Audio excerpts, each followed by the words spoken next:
Vamos destrinchar esse assunto. Imaginemos por um momento a mecânica de um motor de carro clássico. Quando se pensa nas peças que compõem esse motor, a lógica mecânica básica diz que se uma engrenagem está intacta e funcionando, o carro anda perfeitamente. Com certeza. Mas se a engrenagem sofre um dano ou um desgaste severo, o carro fatalmente falha. É uma relação física, direta, palpável e absolutamente inquestionável. Mas, e se o simples fato de um motorista, digamos, pensar que a peça está quebrada, fizesse o motor inteiro falhar mais rápido na estrada? Seria um cenário, no mínimo, assustador. E ainda mais bizarro, e se as exatas palavras usadas pelo mecânico na oficina para descrever um pequeno problema, tipo, alterassem fisicamente o desempenho do veículo semanas depois? Pois é, parece o enredo de um filme de ficção científica obscuro. Exatamente. Mas neste mergulho profundo de hoje, a gente vai descobrir que essa é exatamente a realidade do funcionamento do nosso próprio corpo. A nossa análise vai focar na osteoartrite de joelho, utilizando dados médicos recentes, incluindo os achados extremamente reveladores do estudo Mellor. A missão aqui não é dar uma aula básica de anatomia sobre cartilagem ou mecânica articular.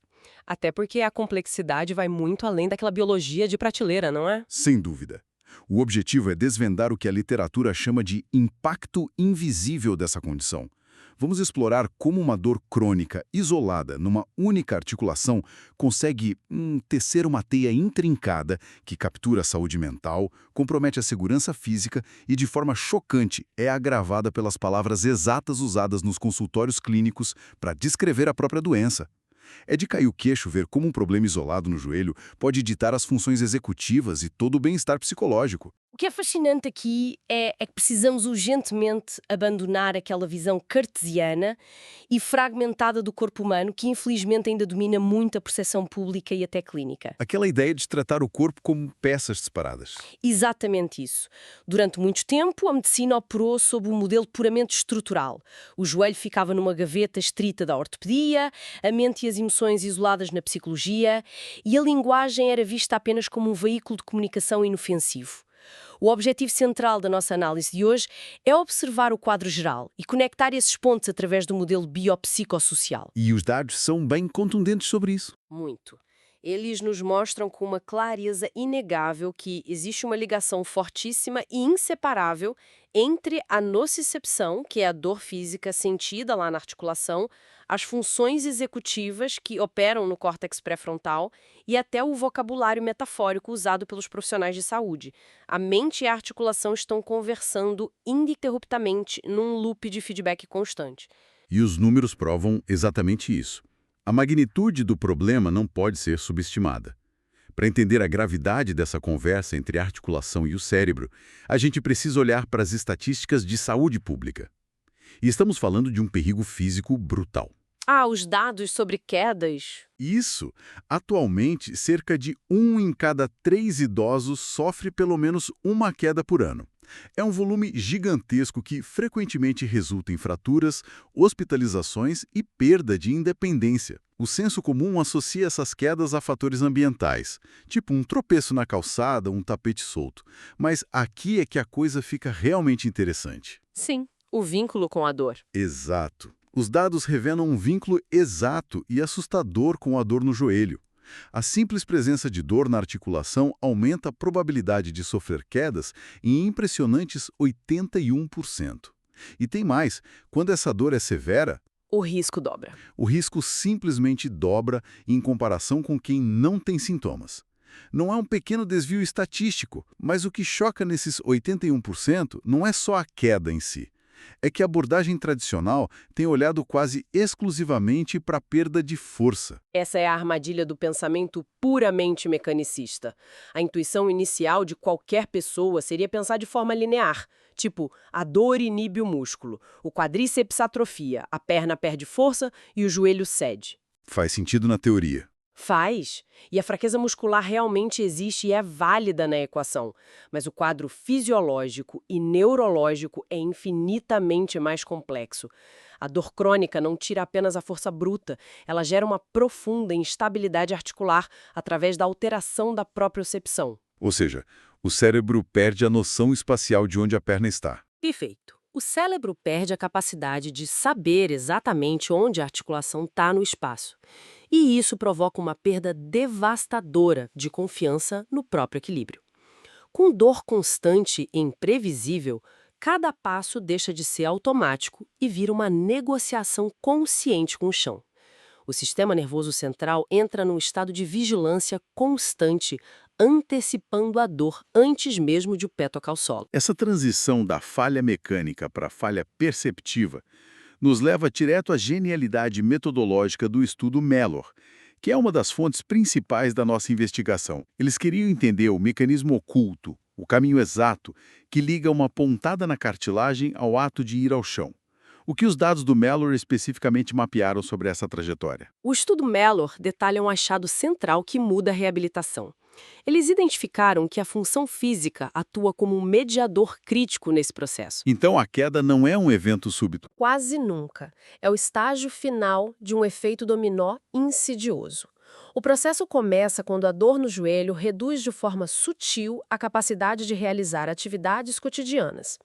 Coisas banais, como caminhar até a padaria ou subir 3 degraus, começam a exigir esforço consciente. E essa redução gradual na função física gera uma enorme preocupação psicológica. A confiança na própria autonomia vai sendo corroída. Dia após dia. É essa preocupação constante, somada à diminuição de movimento, que culmina no aumento drástico do risco de quedas. É um ciclo de retroalimentação perverso, onde a restrição física alimenta o medo psicológico e o medo altera a biomecânica. E essa perda gradual não para no corpo. Ela invade a mente, o que nos leva à conexão bidirecional com a saúde mental, que eu diria ser a revelação mais subestimada aqui. Descobrir como o estresse crônico e a depressão influenciam diretamente o risco de quedas causou, honestamente, um espanto enorme em mim quando eu estava lendo o material. Eu fico muito impressionada com isso também, porque culturalmente isolamos a depressão como uma névoa emocional da psique. Sim, algo abstrato. Mas os dados mostram que esses sintomas depressivos estão literalmente desequilibrando as pessoas no mundo físico e levando-as ao chão. Como se dá esse impacto cognitivo no momento em que alguém está, digamos, tentando atravessar uma rua movimentada? A conexão é bidirecional e sistêmica. O primeiro vetor é que a dor crônica atua como um estressor contínuo, um alarme que nunca desliga, esgotando a resiliência do sistema nervoso e precipitando sintomas depressivos. O segundo vetor, e o mais perigoso fisicamente, ocorre quando a depressão se instala e interfere nas funções executivas do cérebro. E por que caminhar exige tanto do cérebro? Porque caminhar em um ambiente dinâmico exige muita atenção sutil. Envolve avaliar a periferia, detectar desníveis, calcular a velocidade de obstáculos móveis e tomar decisões neuromusculares em frações de segundo. O grande problema é que a mente afetada pela depressão e pela dor crônica tem seus recursos atencionais sequestrados.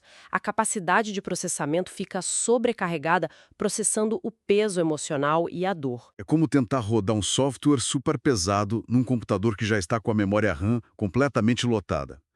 O sistema trava na hora de executar uma tarefa básica. Uma analogia excelente. O deprimido com dor presta muito menos atenção ao ambiente e à própria locomoção. O que chamamos de tarefa dupla torna-se impossível de gerir. A capacidade do córtex motor de reagir a um pequeno obstáculo fica severamente atrasada.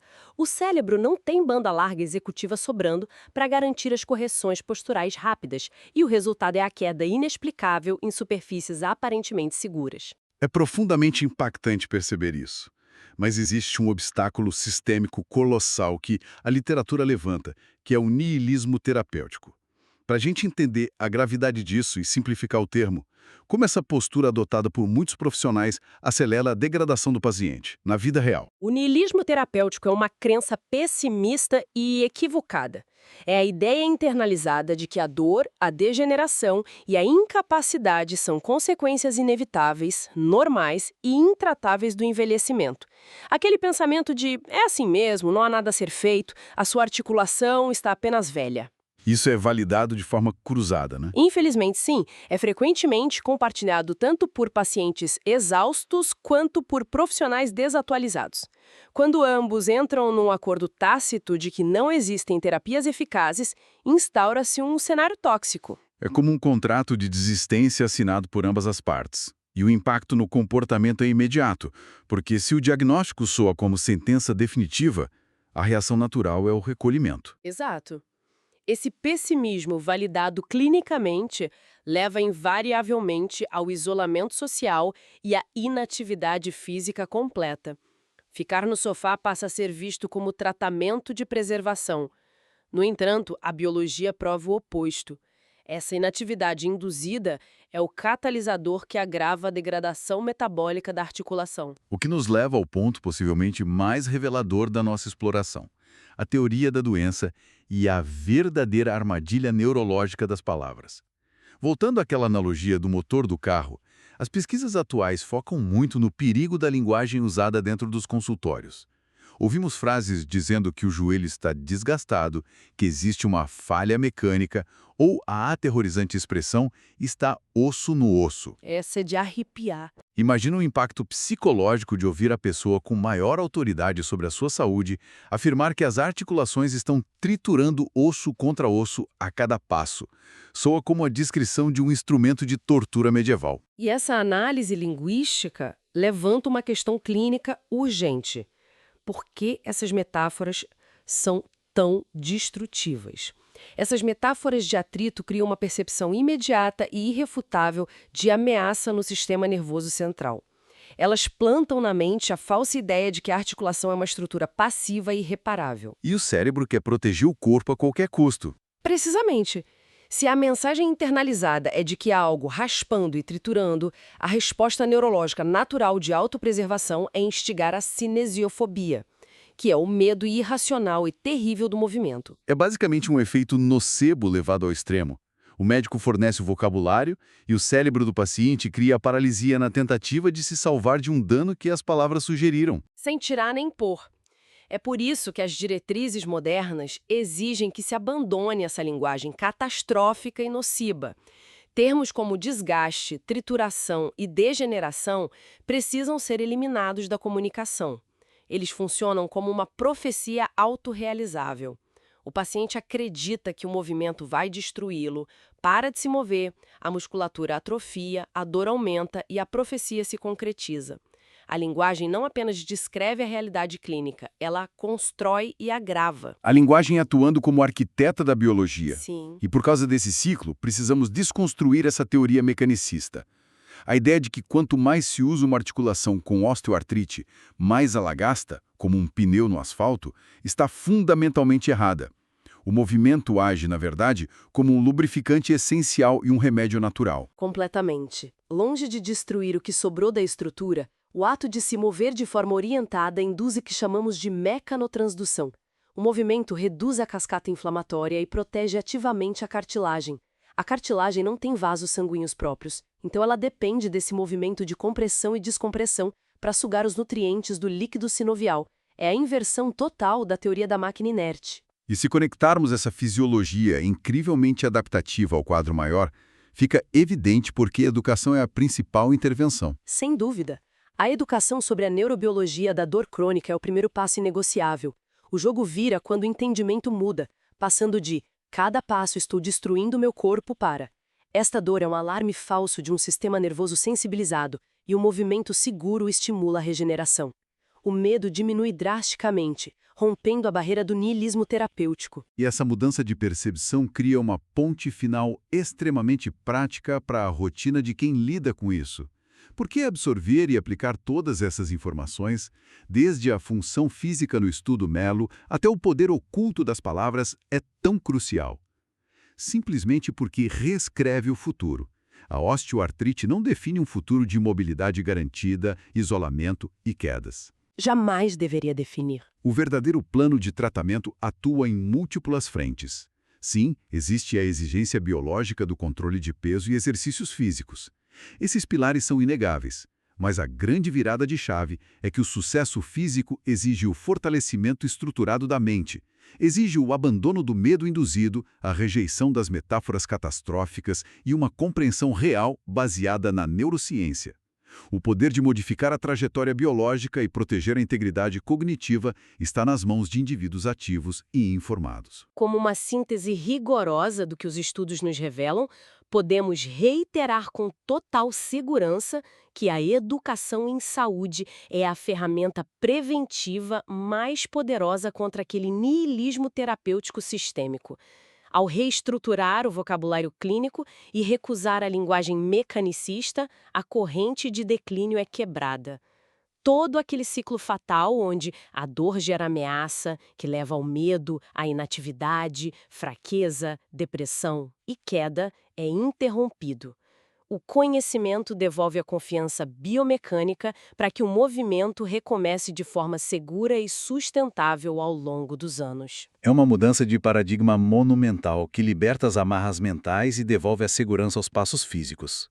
E para encerrar a nossa investigação detalhada de hoje, baseando-nos em tudo que dissecamos sobre esse impacto invisível da osteoartrite, fica uma reflexão final provocativa.